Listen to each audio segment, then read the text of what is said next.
Welcome to the Baron's Hideout podcast. I'm your host, Dustin. And I'm your co-host, Aaron. And we are actually going to be doing a bonus episode for you guys this week on Hellraiser. Oh, yeah. So we are actually doing this on Twitch. We just covered Killer Clowns from Outer Space. We are doing a double feature here. We stream live every Saturday in between 8 and 9 p.m. We started a little bit earlier due to us doing a double feature and doing two completely polar opposite movies. And I think Hellraiser is definitely a complete polar opposite to Killer Clowns. Oh, definitely. Goofy, serious. Well, I would say somewhat serious. It's got its moments, but where it's kind of like goofy. But it's a pretty dark movie all around, though. It's really good, and I've also read the Telltale Heart, which is Clive Barker's book before Hellraiser.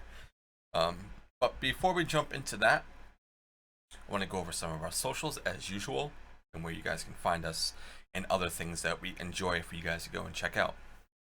So obviously our Twitch, you can come and join the conversation live. Like we have a few people in here right now that are chatting away, and we do our live streams every Saturday, either 8 or 9 p.m. at twitch.tv/thebaronshideout_podcast. That's a mouthful. Try saying that 5 times fast. Oh my god. I don't know how I don't mess it up so much. I mean, I say it a lot, but I feel like I don't really stumble that much when I say it. I'd still screw it up. That's okay. It is a lot to say. But another place where you can find us and Aaron is newly on is Twitter. And you can find the main podcast at the BHO_podcast on Twitter. Aaron, where can people find you? You can find me on Twitter at AAROW3 or AARO. But we're going to update our link tree, so it will be in there. Yes, again, sure. You can follow me on, or find me on the page too. Where Dustin posts. I'm usually retweeting stuff or favoriting, so I'll be on there somewhere. Yeah. But yeah. Yeah, Aaron. He tries to be active, but his work schedule kind of keeps him from doing anything other than work. Yeah. So that's why we had to stop a while ago all the Patreon exclusive Wednesday episodes.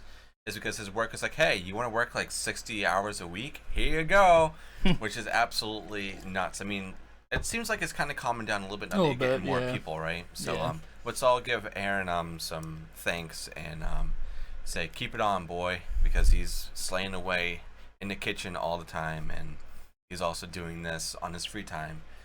So I thank him a lot, and I wouldn't be doing this with anybody else. I probably wouldn't even be doing this solo, to be honest. I enjoy doing this podcast. Me too. So much. Even though there's definitely episodes we put out that not that many people listen to, but hey, I'm just doing it for the fun of it. And if people want to come and listen, like you people that are here in the chat or anybody on YouTube, anywhere that we upload, even if you just like our Instagram posts, honestly. Yeah, honestly, if you're liking things or you're oh my god, I keep saying retweeting them. We thank you guys so much, and eventually we'll be getting to a point. I feel that maybe more people will catch on and be like, "Hey," because we're getting a lot of guests lately. A lot more on Twitch because it's people that I I won't say know personally, but I've been in the streams and kind of made a little bit of a friendship with. But also we have a really big one coming up, and fuck, I want to say it so bad. We gotta wait. But we have to wait until I can get an actual date, and that's not going to be until about November. So we have a little bit of a wait on that. We're getting a lot of follows right now, but it's all of the people that we don't want to talk about. It's all his hate raiders and stuff. So if anything does pop in, I will be switching that over to a different mode where they can't talk. So we're not going to address them. So if you guys do hear that notification that we just heard, if we don't address the name, it's because of stuff like that. But yeah, so Twitch, Twitter. You can also find us on Instagram. That is the Barons Hideout _podcast as well. And Aaron, where can people find you? My Instagram handle is the same as my Twitter. It's AAROW3.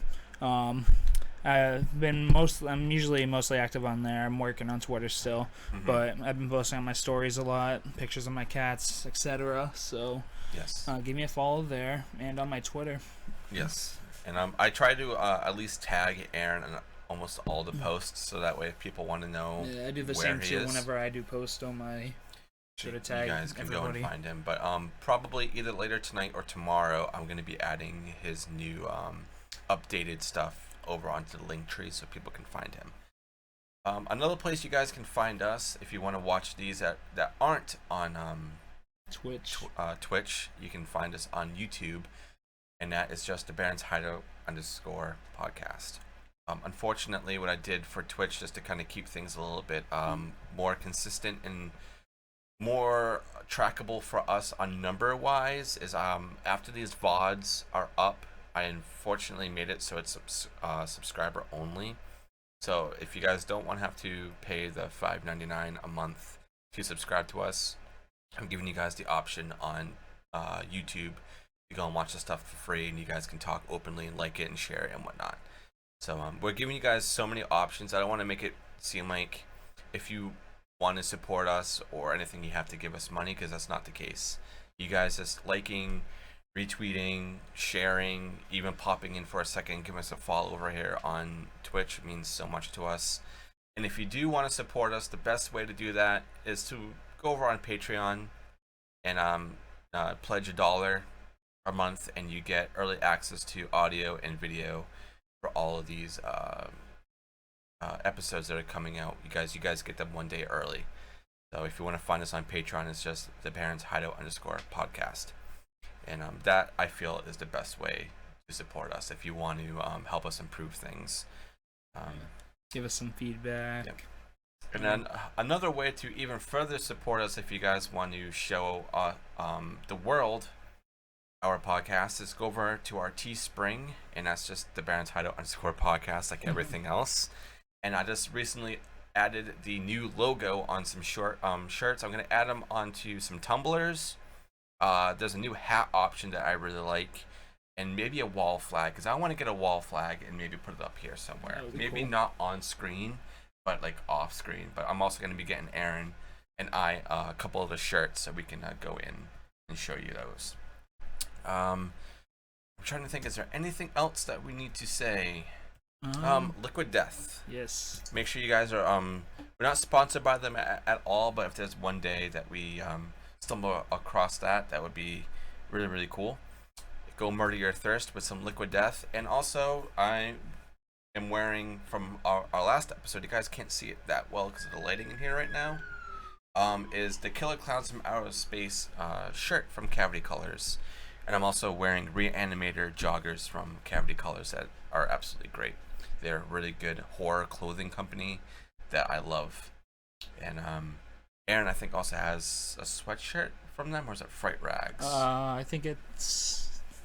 Shit, I want to say it's Cavity Colors. It might be. I mean, we also like Fright Rags, but I feel like Cavity Colors, like we said this a while ago, we haven't really brought them up that much. Mm-hmm. I feel like the quality and clothes and everything is a little better. It holds up a little bit more once you wash it once or twice. Mm-hmm. With Fright Rags, the material is really thin.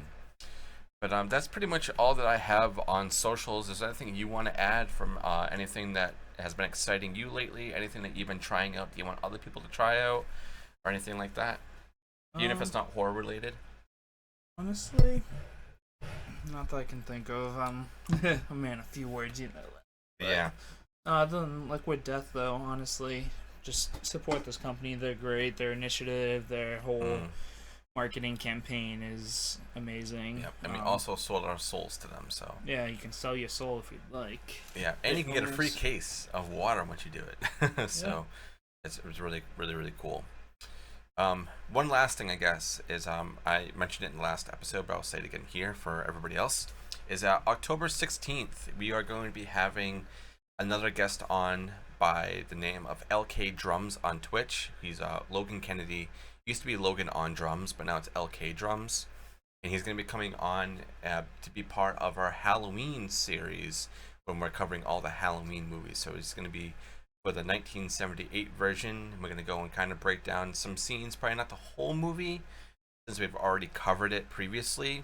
But maybe I don't know. We'll see how it goes. If we feel like we can go through the whole movie again with another pair of eyes, sure. But if we're gonna go through just certain scene by scene, but certain things that stand out the most, or even just talking about what this movie means to us, because he's a huge Halloween fan, and I am too, as you can clearly see all the Michael masks behind me. Yeah, I think that's pretty much all that I have for right now. I'm gonna have Aaron kick this one off, and we're gonna be jumping into Hellraiser. Okay. So, we start off somewhere in North Africa, and we meet Frank Cotton, who is portrayed by Sean Chapman, who is in like this shady little shop, in like a black market or something, or some kind of market, but he ends up buying some antique like puzzle box from some guy who asks him. He's like, "What's your pleasure, sir?" Yeah. So then he goes back to his home in England, where he's sitting in like a dark room on the floor, all sweaty like, and naturally, because you need the dramatic effect. Yes. But so he's sitting there surrounded by candles. He ends up solving this puzzle box. So then we get some chains with hooks on them that decide to fly out of the box and end up tearing into his skin. It's so gruesome. Like, this movie is so gory, but I love it. It also makes you feel really fucking dirty. Yeah, right. Like this the is one of Texas those Chainsaw movies. Massacre. I think we even talked about that last week when we were covering it with Scorpion. That it just makes you feel dirty and gross, and like you need to go take a shower, you know. And it's also really cool too, because like when he's opening the box, like shutters, like when they start flying open. Yeah, and it's like the walls turn into like windows. I just love like the set designs in this movie too, and also this like Killer Clowns. This is also a movie that has a lot of special effects in it that are really, really good. Mm-hmm. This was a year before Killer Clowns. I think this was 87, and Killer Clowns was 88, I believe. But yeah, so his flesh gets torn apart, and then we meet some demons called is it Cenobites or Cenobites? Cenobites from another realm, who pop up, and they come to inspect the remains of Frank, who is again torn apart by some chains. Yeah. But so their leader, named Pinhead, who's portrayed by Doug Bradley. Amazing performance. I love Doug Bradley so much. Yeah, he sifts through this like pile of guts and gore. Yeah, he's like a puzzle with his face, and it's really cool. Very gory, like I said, but it's very fascinating. It's like you kind of can't take your eyes off it, because you're like, right? This is so fascinating and new. Because like, if you think about it at the time, right? Like I was actually re-listening to Cinemassacre's like review, like a 2-minute review on this. And he was saying like at the time, slashers were kind of like a movie made to be fun, and if you want to go out and maybe have a laugh, or like not really grossed out, but like just something to kind of like just a spooky back. Night, yeah. Yeah, and this movie throws that all away, because this technically, is like a slasher, because there's a body count. You know, normally movies are determined if they're a slasher or not is by the body count usually. And this one definitely has it, and like I said, this makes you feel so fucking gross and dirty. And it's just like, I don't want to live in this world. This world. Like, imagine you like getting something as a gift, right? It's a puzzle, and you open it, and this fucking happens to you. Yeah, right. You know, and you don't realize it, and then you're pretty much in hell. But I don't know, the fact that like he had like this whole setup for it too, though, kind of makes you think like he had an idea of what he was getting into. But yeah, and they kind of explore that a little bit more in later films too. Like, people know like what the box is and how to open it, especially in the second movie. It's just, but why would you want to go through that? I know, knowing that you're gonna go through immense pain, right? And like I guess at the end of it, like you get some sort of pleasure out of it, because this movie is very sexual as well, and Clive Barker is a very sexual person, a really, really kind gay person who made a lot of movies. Like especially if you haven't seen Nightbreed. Nightbreed's another really good Clive Barker film, and that's also very sexual. But like that's a lot of his themes with his movies and his books too is very sexual. And I kind of like that because a lot of people don't explore horror or even like cinema or anything like that openly like he does. He just doesn't care. Like he'll do whatever. He expresses himself through it. Yeah, it's great. I love it. But go ahead, Aaron. I'll let you carry on with our review. All right. So yeah, Pinhead is digging through like piles of blood and flesh, and he ends up getting the chunks of his faces and piecing them back together like a puzzle. And then he finds the puzzle box, and he ends up turning it, twisting it a few times, and it goes back into its original shape. And then everything just appears as if nothing happened. No guts, no, blood, and, well, no, Frank. But bye. Yeah.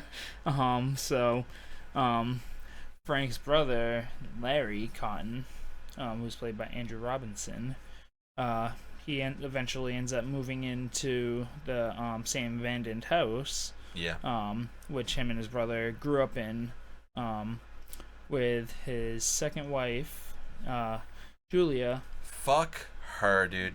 I'm just saying it now. Fuck Julia. Even from the start, you don't like her at all. You just want her to fucking die or run away or something. She's so. Yes, they're in the house needy. And yeah. What you should know is that there was an affair between Julia and Frank. Yeah. So. I don't believe Larry knew though. Yeah. But so I don't think so. I don't think so. Probably not. He just seems like he'd be pretty oblivious. Yeah. Yeah. So, anyways, the house is a disaster. There's like leftover food rotting all over the place, or all over the kitchen, and they just assume that he's off. On one of his trips. Apparently, he's a very adventurous dude. Yeah. So yeah, I think Larry's even like, oh, he's probably like arrested somewhere doing something. Yeah, stupid. just some crazy shit. So, and then we meet Larry's teenage daughter, Kirsty. Oh. I never liked the name Kirsty. Why not just it's do very Kirsty weird. Kirsty? It's like a movie that a name that I don't think I've really ever heard outside of this movie. Yeah. But Kirsty. Ashley Lawrence is actually an artist, and she does art that's kind of like Hellraiser. She does like really twisted shit. Yeah. But she's really good at it. She's really smart. She's funny as fuck, and she's always in like conventions and everything too. So one of these years, I really hope she comes around here so I can meet her, because she's really, really cool, really, really nice. But yeah, so like as you mentioned, Ashley Lawrence plays Kirsty.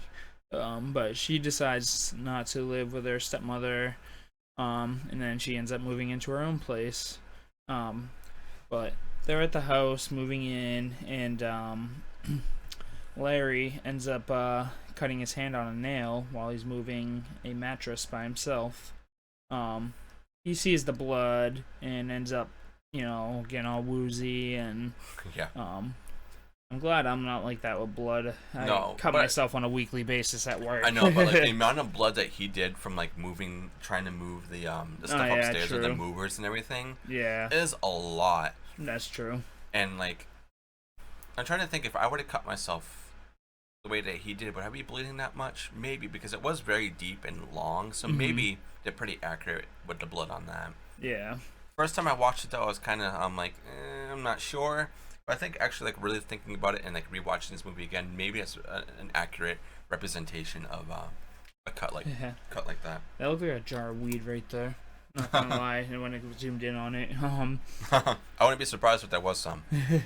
So, he cuts himself on a nail, and And then he ends up, feeling woozy and all that after seeing the blood, and he goes into an upstairs room where Julia is standing, which is also the same room where Frank was killed and torn apart by chained hooks. Yeah. Fucking crazy, right?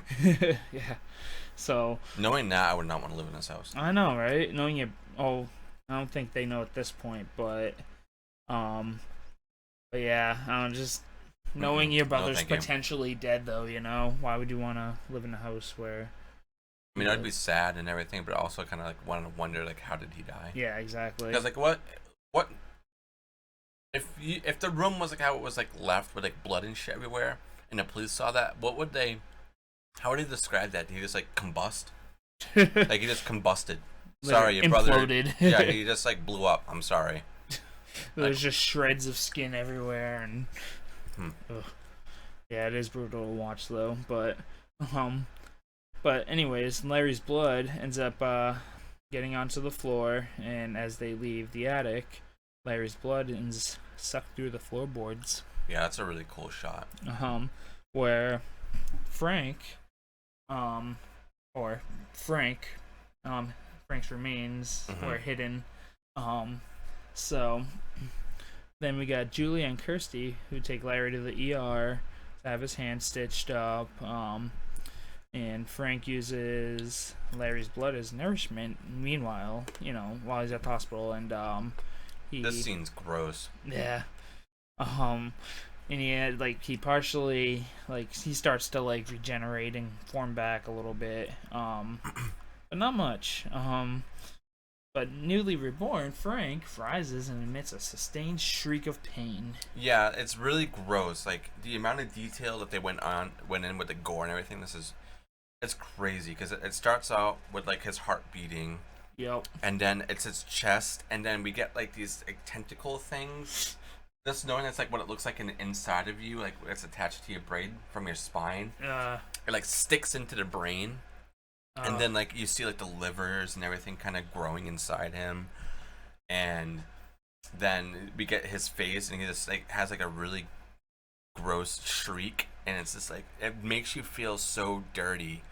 Every scene in this movie just makes you feel dirty. And it's just ugh. Seeing that, I would kill myself. I'm sorry. Yeah. But yeah, he's pretty grody looking at this point. But anyways, Julia, she ends up finding Frank, alone in the room by himself. His body is only, we're shit. getting a raid by Matt. Sorry for shit. interrupting the review right now, but holy crap. Thank you, Matt. Matt and company, thank you guys so much for bringing your fellow people over. Woo. Matt is a drum streamer here on Twitch, and thank you guys so much for being here. We are in our middle of our review for Hellraiser, so yeah, tune in. Yes, sit back, relax, and enjoy the review. Oh yeah. So, she's disgusted, of course, by how this guy looks at this point. He's just all shit. right. Thank you, Debbie. Thank you. All right. Sorry, guys. We're getting a lot of stuff going on in the chat right now. We appreciate if you want to come and see these podcasts live, we do this over on Twitch, and we have a lot of cool things that happen. But thank you guys so much for the raid and the subs and everything. Thank you. We appreciate it, guys. So she's repulsed at this point. But he ends up convincing her to help him get back to his full physical form. And then basically, presses her into doing it by reminding her that, they used to be together. Yeah, they used to be together, and she promised she'd do anything for him, and which that's basically a committed relationship. If you're promising that to someone else while you're in a relationship, that's a little shitty. Especially since they're brothers as well. It's also kind of it's weird. Yeah. I feel like I would have to tell my husband Oh, I couldn't keep that shit on No, my no, no, no, no, no, conscious. no, no, no. Me either. But so, anyways, she ends up giving in, and she agrees to help him, and she ends up seducing men and luring Yes. them up into this empty attic where Frank's hidden I'll in the tear your floorboards. soul apart. Yes, that's such a great line. Oh man. Um, but yeah, so she ends up sleeping with these dudes just to feed her her husband's brother, who Yeah, she's like what would you call him? like Not obviously not a brother-in-law husband. slash fuck buddy. Yeah, I guess right. Like it's crazy. Like I don't know what I would label him. Like my boyfriend, but then I'm also married. It's very I don't know. It's complicated, you know. Yeah. But just like all the kills and everything, and how she like lures these people in is so fucked up. Like she's literally like using herself I for know. him. So she's also doing shit to her. Is Yeah. like fucking her up even more, but he's getting what he needs. But at the same time, I guess she thinks she's getting what she needs, but she's really not, because she's just making the situation much worse, especially later on in the movie. Like what happens to like the father and everything is it's so Yep. fucked up, and I feel so bad for Kirsty. I really, really do. Yeah. Yeah, she's. I Man, feel like she's the I can victim agree in this with you on that situation. one. The chattering with yeah I think his name is just the Chatterer. He's very creepy. All the Cinemites in this movie are very creepy. Yeah. Yeah, they are, and especially where it's from the '80s too, where like it's Mm-hmm. But, um, anyways, so she hesitantly, well, not even hesitantly, like decides to help him. She starts to enjoy it after a while too. Yeah, which is kind of fucked up. But what she would do though is she would basically like decapitate them. She would Mm-hmm. like just disable them. So Stab them in the heart a yeah. lot, and then Yeah. just like watch Frank feast on their body. Mm-hmm. It's just, oh my god. And just drain their blood. Once again, this movie makes you feel really, really dirty. It does. It really. Oh, jeez. But anyways, Frank ends up telling Julia about this puzzle box that from the beginning of the movie. Yep. And that he still has it, and how and that's how he or use it to show Julia his experiences, and explains that by getting back his body back together, he basically his deal is void with the Cenobites. Yeah, it's like they don't know at this point that he's coming back, and He's just slowly, one at a time, yeah, a little bit at a time, just yeah, he found some sort of loophole to get him out of the pretty much contract that he signed by opening up the box, and that gets used against him later on in the movie. yeah. So,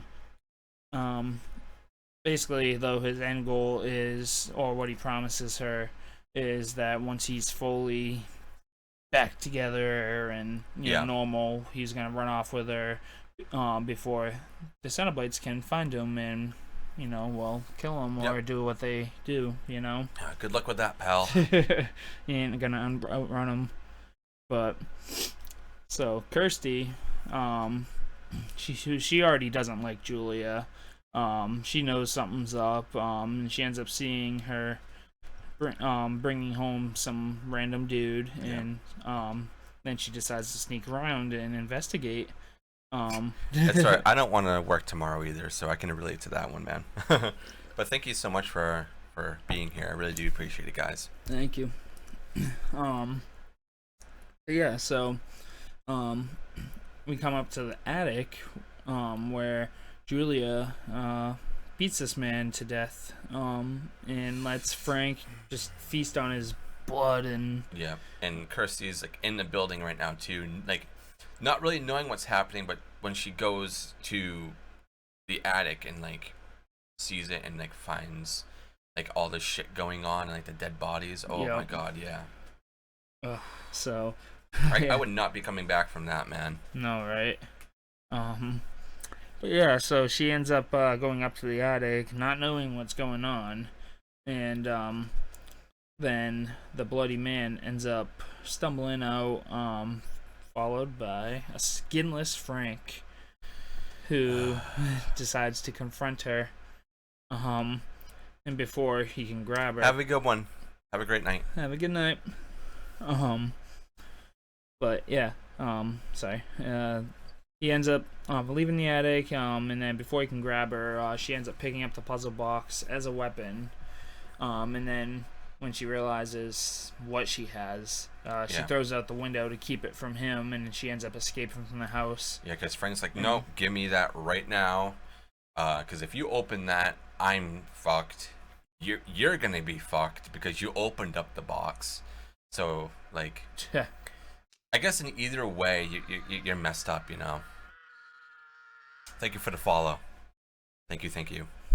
Let W, I think is what that is. Let W. Let we. Let we. I think that's probably how you pronounce that. If I'm saying that wrong, I definitely apologize.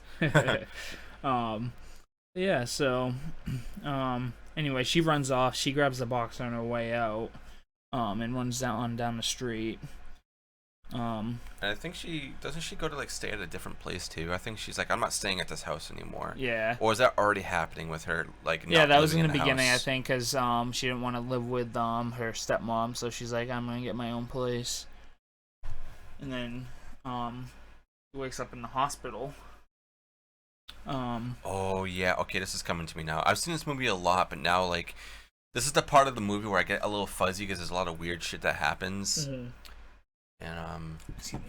Yeah. I can take it away from here if you want, Aaron. Yeah. So yeah, when she like arrives at the hospital, she decides to open up the box, and call upon these quote unquote demons, because like from what Frank was telling her before, she kind of wants him to go away now. So this is her, I guess, using leverage from what she knows to get Frank out of here to save like her family.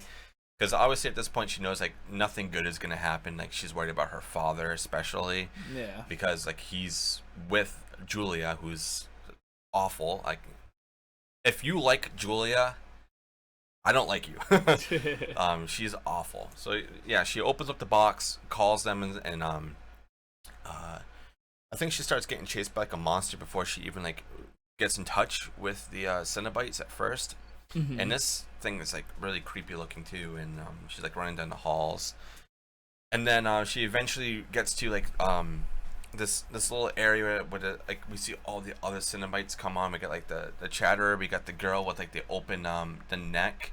That's really creepy too. I don't remember her name. And then we get the big dude with the glasses, and I think there's one other, but the main one obviously is Pinhead. Everybody knows Pinhead. Yeah, and he is pretty much telling her like, you opened the box, we came, and now we need to pretty much take you to our world, where we can give you pleasure, pain, or suffering. And then she starts pretty much begging to them like, I don't want to go here. Like I know somebody that you guys want, who you're looking for, Frank. And he's kind of like, okay, what would you play on this? So she's like, if I give him you will let me go. And he kind of is like, yeah, okay, bring me to him. So she tells them pretty much where he is. And I think she arrives at home. And I think at this point, before she gets there, she realizes that her father is acting a bit weird. Because he comes home earlier and Frank pretty much takes over his body, like steals his skin, which is like super fucked up. So yeah, when she gets there, she notices a lot of things are off. She's even asking like Julia, like, where's her father? And she's like, well, he's out doing things and whatnot. And then she stumbles across his actual corpse, like in like one of the rooms, skinned, and she then realizes, okay, this has gone way too far. Cenobites are now appearing, so things are getting even crazier, and all the effects at this point forward are pretty good, besides a few of them, especially back at like the hospital when she's being chased. It's kind of rough, yeah, especially on like the Blu-ray versions of this, because obviously back then you guys were watching stuff on like TVs that weren't that great. But regardless, the effects are still really, really good. So yeah, they're appearing and they're demanding to pretty much find the person who killed all these people. And she says, "Well, it's Frank. It's the person I was telling you about. You need to go get him." But as they are pretty much getting Frank, he also pins Christy to the Cenobites as well. And it's kind of like a battle of like who's gonna get who at this point. Like the whole house is getting fucked up. Everything's blowing up. People are going through walls. She's discovering even more corpses everywhere. And then they decide to pretty much take, I think, Frank at this point, right? Let me see. I might be getting ahead of myself. Yeah, they demand the man responsible for this death. So. Yeah, so oh yeah, so she like grabs a knife to kind of defend herself from Frank and just accidentally stabs Julia instead because Frank like moves her in front of him so he doesn't die. And then Frank decides to, I think, stick his fingers into her neck and like somehow drains the blood out of her that way, and that's very, very gross. And we get even more chasing of Frank and Kirsty, as well as the Cenobites trying to get everybody. And then this is when Frank actually confirms it even more. Like, yeah, I killed your father, because he was kind of like already like dead inside. He was just pretty much like a pussy. Like he wasn't doing anything, and he was just like, he was a businessman, but he wasn't really all that great, and like he wasn't treating Julia all that great and whatnot. And as the Cenobites hear Frank kind of confirm that he was the one that did that, they take him, and the house even gets destroyed, I think, even more at this point, and Frank tries to kill Kirsty. And they get Frank. By this part is really crazy. Chains take him and like rip like his skin, and he says Jesus wept, and then just gets ripped apart, and it's it's so gross but so satisfying at the same time. This is another part of the movie that makes you feel really, really, really, really gross. The whole movie really does, though. Yeah. And then I think Kirsty at this point has to do with some more barding and everything with the Cenobites and saying like, I gave you what you wanted. You gotta leave me alone now. And they're like, well, you still opened up the box, so you still come with us. So she grabs the box, and as she's like solving it and putting it away, she's like sending everybody back, which is really, really cool, but the effects don't really hold up all that great. This is kind of like the same effects they were using back like we were talking about in Killer Clowns. Yep, or even Ghostbusters. Yeah, like Ghostbusters too, like with the cheesy like animation and everything. Yeah. It's really, really so cheesy, but I love it so much. Like compared to like all the other really cool like special effects in this movie, that one is just, it's really, really funny to me. Yeah. I don't know what I am missing. Aaron, if you want to take it up a little bit, I'm going down towards the like when they rip them apart. All right. We'll let you close this one out. All right. Anyways, yeah, she's running through the house, she's trying to escape. She ends up finding the puzzle box.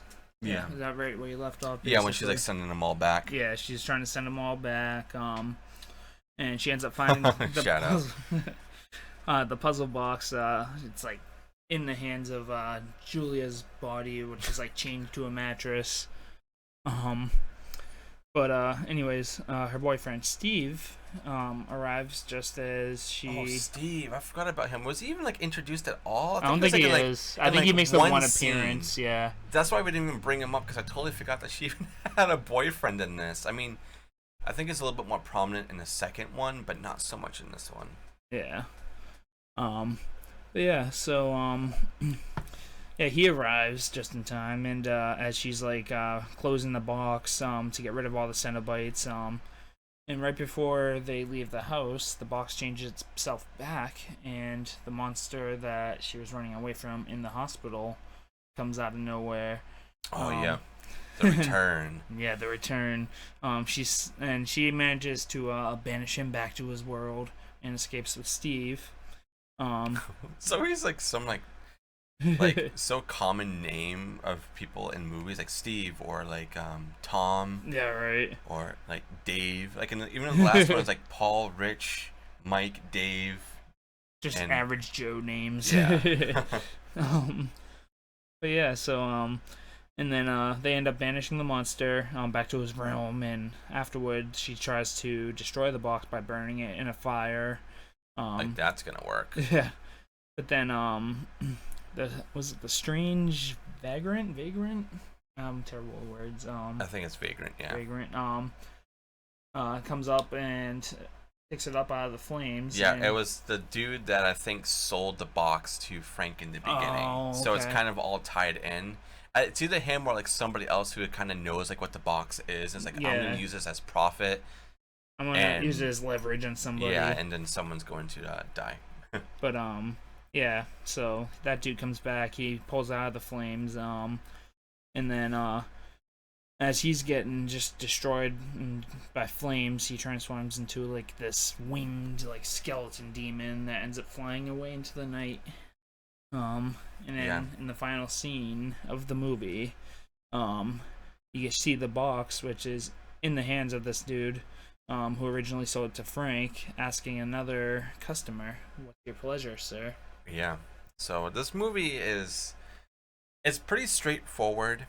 Not too much going on, I don't think. Yeah, I mean it's pretty crazy. But compared to like Killer Clowns, I think Killer Clowns might have a little bit more going on than this movie, but I could be wrong. What do you think? If you had to compare these, I mean, since we just did a double feature, I want to know, like, is this one easier to follow, or is Killer Clowns easier to follow? I'd say Killer Clowns is honestly probably a little easier to follow. At least for me, it was. Yeah, but... I mean, I kind of can agree on that one too. I mean, they're both kind of easy plots to follow. And like, I've read the Telltale Heart, which is the book that was based off of this movie. Clive Barker wrote and directed this movie, so he kind of adapted it to screen. Yeah. So I can maybe follow this one a little bit more. Like the questions are answered more in Hellraiser than it is in Killer Clowns, because it's like, where the fuck did these clowns come from? Yeah, and shit. right. But, you definitely get a lot more background in Hellraiser. The characters are really good too. Oh yeah. There's not too many to follow. It's really just like 3 or 4 people. Yeah. Well, mainly it's just like Frank and Kirsty, I'd feel, and Julia too. But I feel like she's kind of just stuck in the middle. Yeah, because she was just a cheating bitch, and she found herself in this situation. Yeah, but for anybody in the chat right now, if you guys have seen Hellraiser, what are your thoughts on it? Like, did you guys like this movie? Is it something that you've watched more than once? Is it something that creeps you out a lot? Does it make you feel dirty like it does with me? Like, I have to take a shower after I watch this movie. Are the quotes memorable enough to you? Do you guys like Pinhead? I'm just really curious. Like, even anybody else that isn't here, like anybody listening to his post or on any other like platform, I really want to know: is this movie something that you enjoy? Is it hold up for you too? Is another thing I want to ask. But for me, my rating of this movie, I'm gonna also give this an 8.5, just like I did with Killer Clowns, is because the effects in this are very, very, very good. Mm-hmm. Especially in the late 80s. Everything's practical except for some of the animated effects, just kind of like Killer Clowns as well. Yeah. But this movie is very, very fun. It's gross. It's something new. Like we were talking about earlier, like this was a time filled with slasher movies, and everybody just wanted to go have fun. And like, not to say that slasher movies can't be gross and scary. Yeah. And make you feel dirty like this one, like Texas Chainsaw, like we did last week, made me feel very dirty. Even House of a Thousand Corpses too. Yeah. That one. That's a throwback. Yeah. We did that one. That was like one of our first episodes. Did we? No, we did Devil's Rejects. Devil's Rejects, that's what it was. We haven't done House yet, but we will. We will definitely do that. But yeah, 8.5. The effects are really good. The writing is really good. Clive Barker is a mad genius, I would have to say. He's very twisted. but if you listen to interviews and just like him talk, he's so down to earth and really funny, and he loves his work. He has a lot of books. I think there's something he's doing with Mick Garris right now that I'm very, very thrilled for. I think it's a show that's going to be coming out.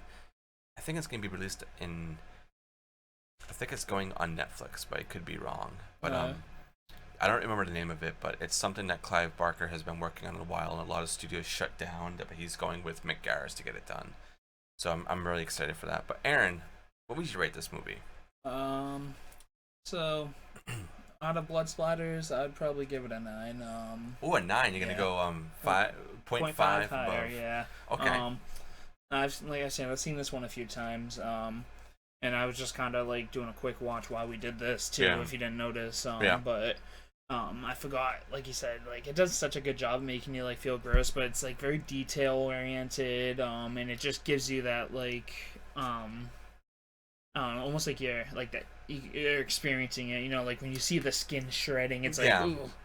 It's kind of like how we were talking about too with like Killer Clowns. Like if you're in person, seeing that like in front of you and not through like a screen or anything, and it's like literally in front of you. Oh yeah, no, fuck that shit.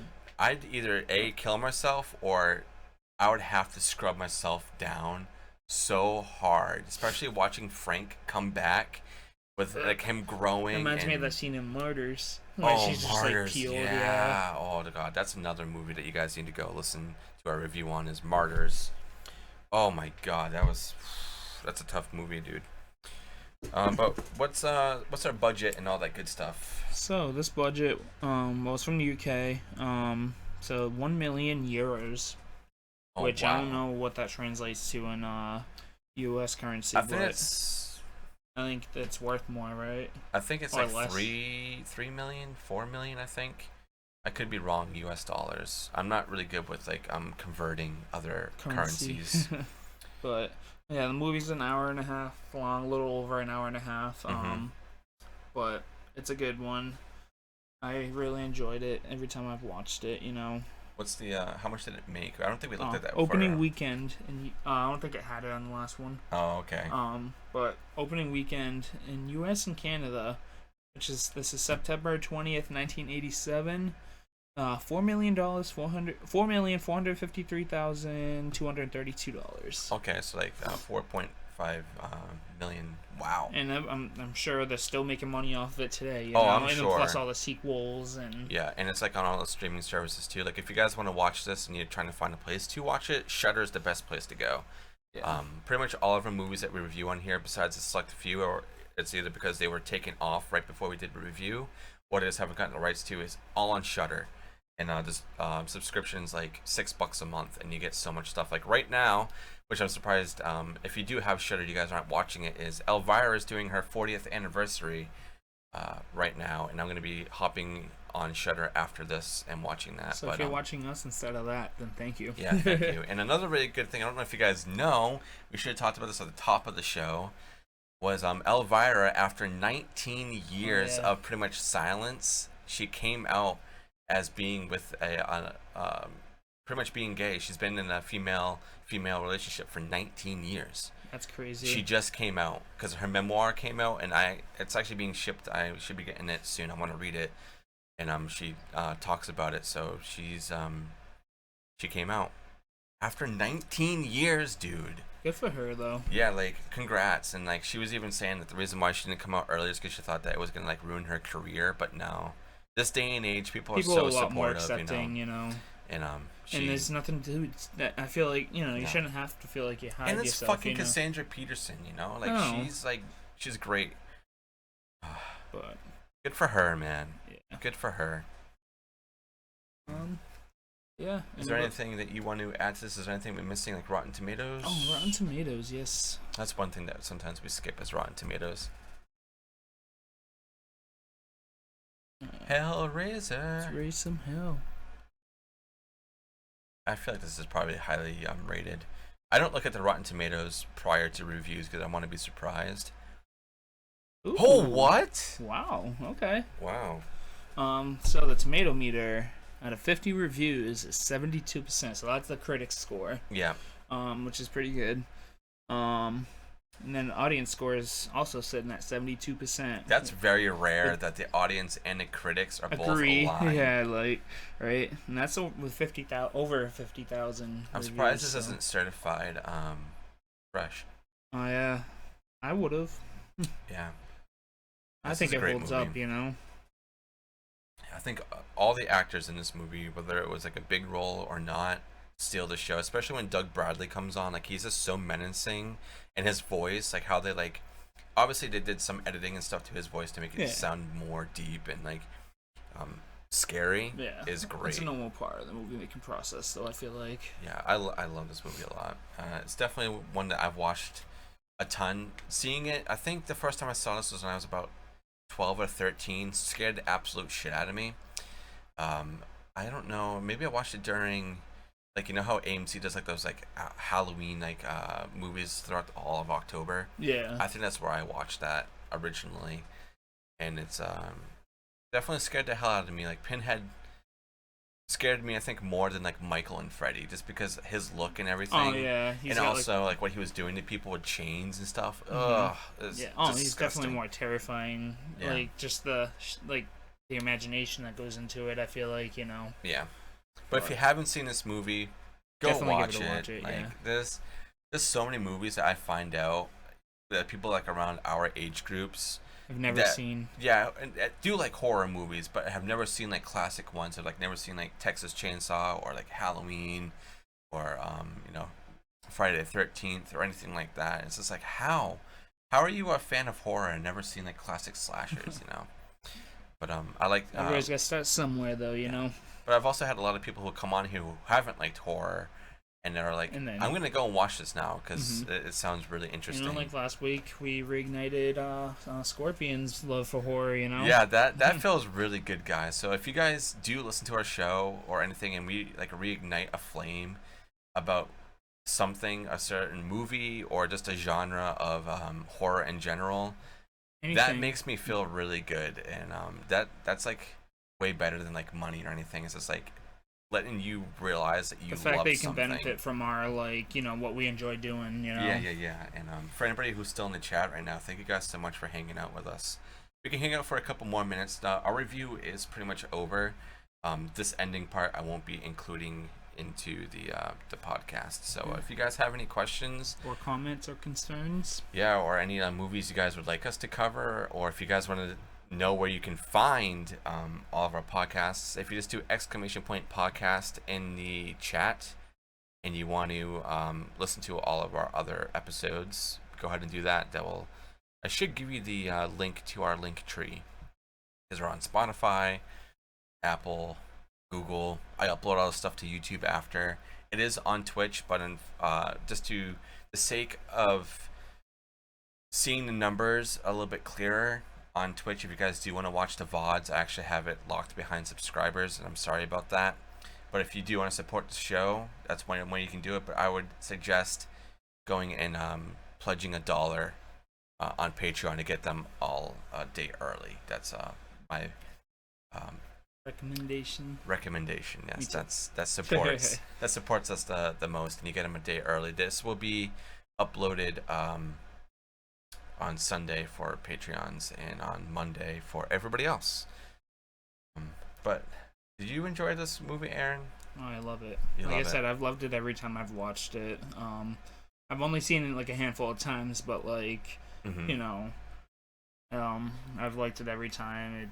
It holds up. There's a lot of sequels to this movie. I haven't seen any of the sequels, though, ironically. Some of them, it's like it shouldn't even be a Hellraiser movie. You said the second one's a must, though? Second one definitely, because it continues this story. Okay. The third one kind of goes off the rails a little bit with Hell on Earth, and then it goes like really crazy with like psychological stuff when it's like, is this even a Hellraiser movie? There's one with him in space, because there was a time in horror where everybody needed to put their people in space, like Leprechaun and shit. I'm surprised they never did like a Halloween in space. I know, right? Michael does Salem's Lot is actually a really, really good one. I love that movie a lot. We have not covered that. That movie scared the Courtney's hell. Dead. Oh, really? Yeah. Well, hello. That's up, Sean? A movie that scared the hell out of me, especially with the boy outside the window as a vampire, like telling his friend at night to come and I think I actually I feel showed like you the clip. you showed me that scene. I That was like, that scared sounds the familiar. hell out of me as a kid. And especially too, like how the vampires looked with the makeup and everything back then. Like they're actually rebooting the Salem's Lot, which I'm very, very excited for. We're at the end of the show right now. We're done reviewing our movies, but we can chat for a few minutes if you guys want to hang out.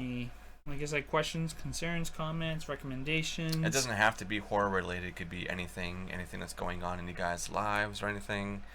I just like hanging out. Us if you want. Yeah, when we have people in here, it really it makes me happy. Thank you guys so much for taking the time to come and listen to a podcast. Pop in and yeah. Anyone? I know you guys weren't here for the Killer Clowns, but we had the masks and everything that we were wearing for a few minutes. And that's why there's like a bunch of like you guys see like glow sticks and like popcorn and stuff. That was for our Killer Clowns review. Went to Spirit Halloween today and grabbed a few extra stuff.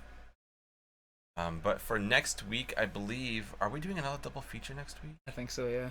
So we're actually doing another double feature. We're going to be doing Elvira, Mistress of the Dark, and Cheap Thrills. Yeah. That was these are all Aaron's picks, by the way. So everything that we're doing this in series 2, I guess I can say, Camp is all Aaron's picks. So he did a very good job, I would have to say. Thank you. Was there a movie that we already reviewed that I haven't seen before, or was that Cheap Thrills? I think Cheap Thrills was it. It's gonna be a first for both of us. Yeah. Hold on, let me pull up the list actually. I think we're doing a double feature, right? Yeah. Yes. Okay. Yeah, I think the only one you haven't seen besides Fried Barry before this was actually no, you have seen it. Never mind. What? Fried Barry. You just watched it a few times, Barry. right? Yeah, I think the only one you haven't seen is Cheap Thrills. Yeah, I was actually reading some reviews on Cheap Thrills, and people were saying it's pretty good. Yeah. It looked amusing, so I was like, why not? Yeah. But yeah, because oh fuck. Wait, that's next weekend? 10-2, 10-6. Oh, okay. So I'm gonna have to figure out something. Oh yeah. Because that's Salem Horror Fest. We could push it forward a little bit. Okay. Yeah, because so for anybody who doesn't know, Salem Horror Fest starts next weekend. And I'm going to be doing a lot of coverage on that as much as I can. I want to do videos like outside, just showing everybody like where everything is and like show you some shops and whatnot and kind of give you like a video tour of Salem because like I love Salem and I love Salem Horror Fest. I'm going to be trying to do as much coverage as I can on that. But at the end of every weekend on Monday, I'm going to be on here probably myself. I might not stream it. Maybe I will. Honestly, maybe I probably should just stream it, to be honest. Yeah. Just do it like on a Monday night or something. And if you can make it, if we can get you a ticket, definitely. Yeah. Just like send me notes of what you want me to touch up on because I know you're going to be working. Oh my God, we got another raid. Oh shit. Jeez. Right at the how's end it going, Micah from Bhutan Gaming?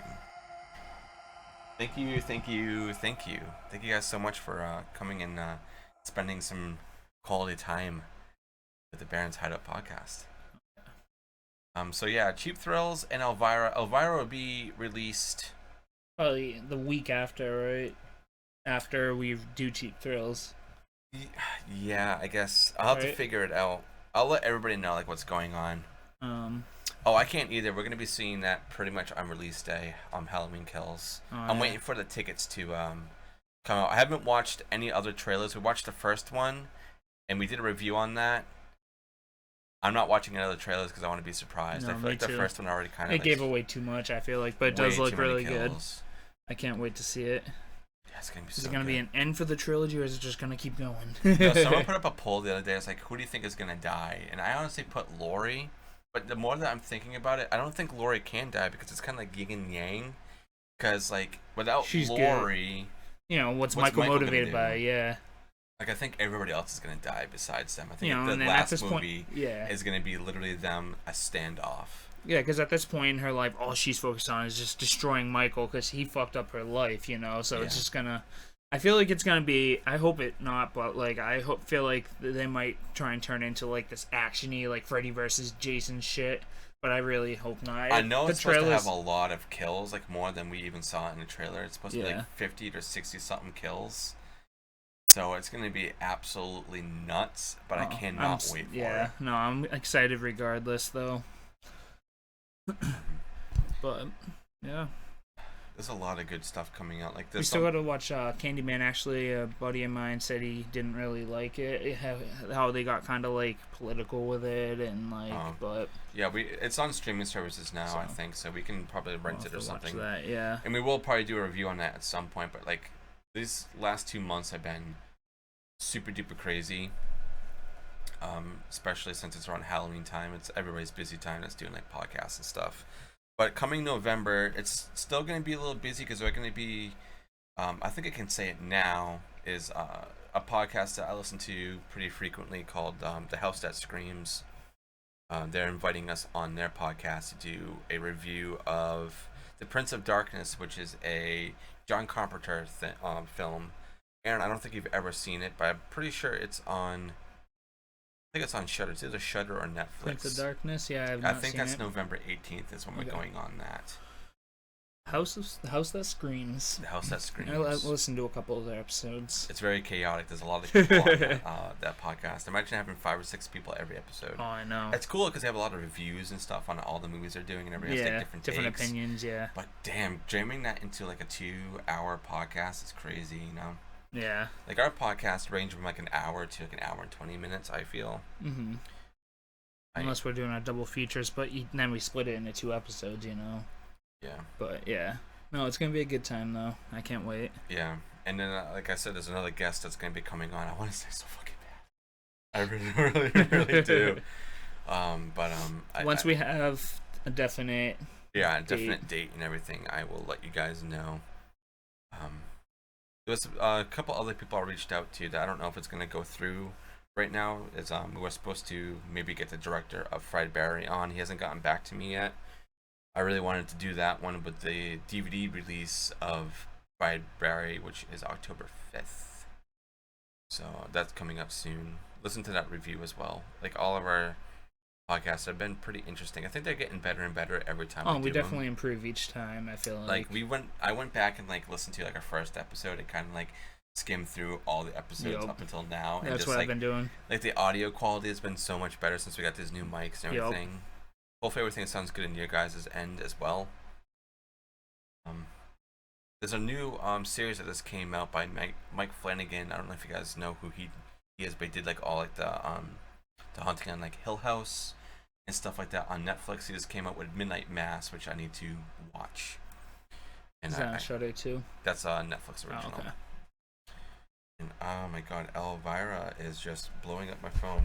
I'm gonna go and Shudder really quick and see what movie they're doing right now, because she's doing like a Joe Bob like type thing. It's her 40th anniversary, man. I love Shudder so much. Oh my god, if she starts doing a Joe Bob thing like every like weekend, oh my god. Be cool. I love Elvira, man. I met her. Well, we met her like very Scarecon, briefly, right? yeah. And then she then she was gonna charge you for an autograph. It was you were buying the book though, right? Yeah. Or something, but yeah, I was buying something from her, but her like person was just like, no, you need to pay for a picture. I'm like, fuck. I think that's pretty much. Oh, look, some more hosses. Oh. We're getting spammed right now, guys, by all of the hate raiders. So good thing that I have things kind of blocking them. Yeah. So if they go into chat right now, we'll probably just end it. But I know you have to kind of get going anyway, Aaron. All right. Yeah. So thank you guys so much for hanging out tonight.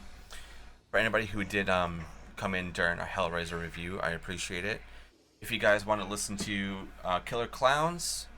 Everything will be uploaded tomorrow for Patreon. So if you do want to support us, if you do Patreon in the chat, it should give you the link to that, and you guys will be brought over to our Patreon. It's only $1 a month, a lot cheaper than you having to go over here and subscribe for like $6, you know.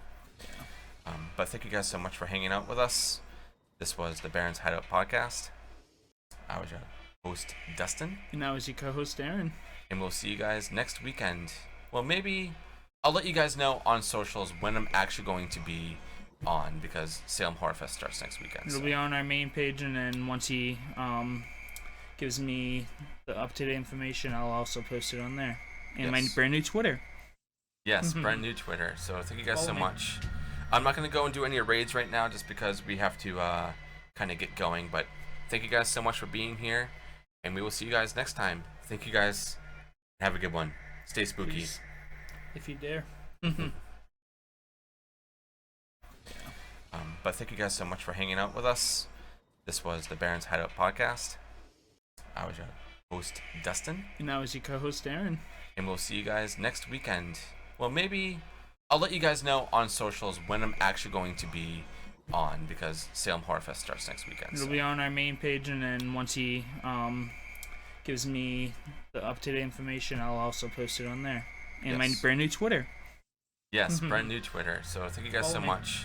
I'm not going to go and do any raids right now just because we have to kind of get going. But thank you guys so much for being here. And we will see you guys next time. Thank you guys. Have a good one. Stay spooky. Peace. If you dare.